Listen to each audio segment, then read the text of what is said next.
Pacino is my new dog that we recently adopted from the Denison Animal Welfare Group. Pacino had been abandoned and was living on the streets alone when the animal shelter found him.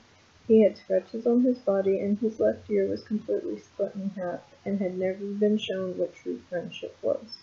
Pacino was weary at first when we brought him home because of the change in scenery, but with some love and plenty of back scratches later, he learned to love and trust again.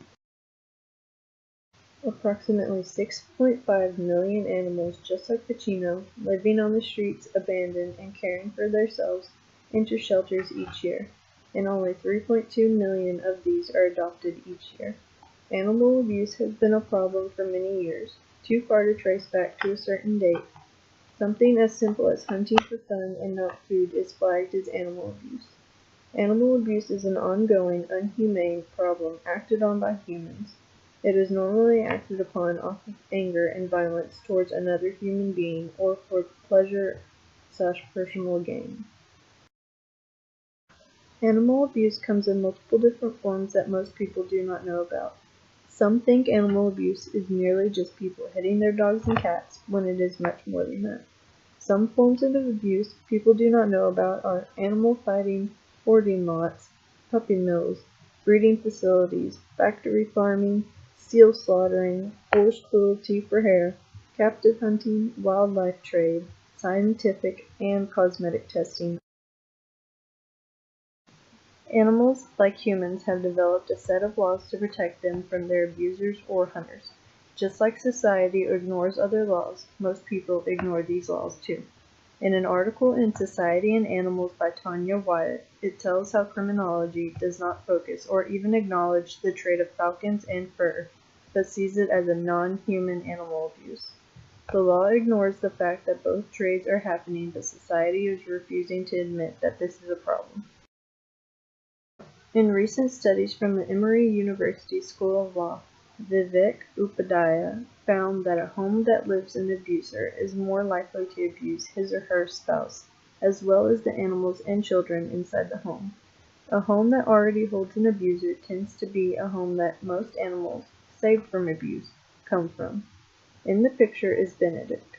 He is a cat up for adoption at the ASPCA shelter in New York City. He has been living in the shelter upon abuse from his past owners.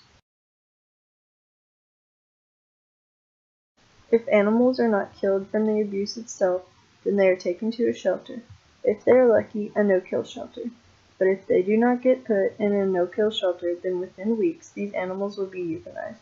Euthanasia is the act of putting multiple animals down because of the overcrowding of animal shelters and the low demand of people adopting animals from these shelters.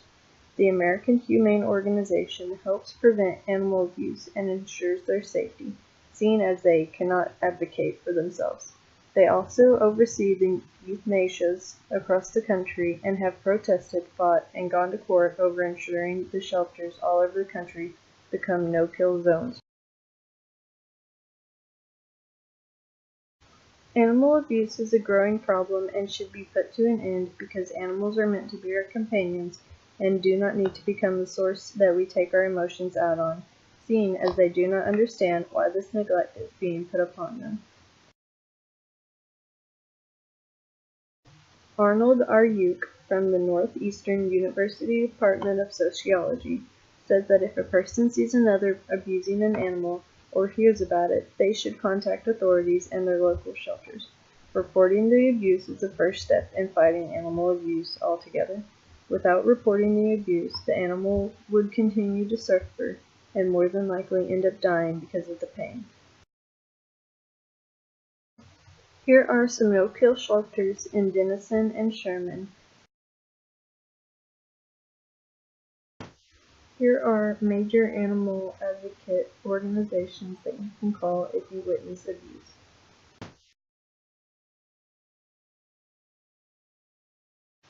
Here are my works cited. I hope you enjoyed my video.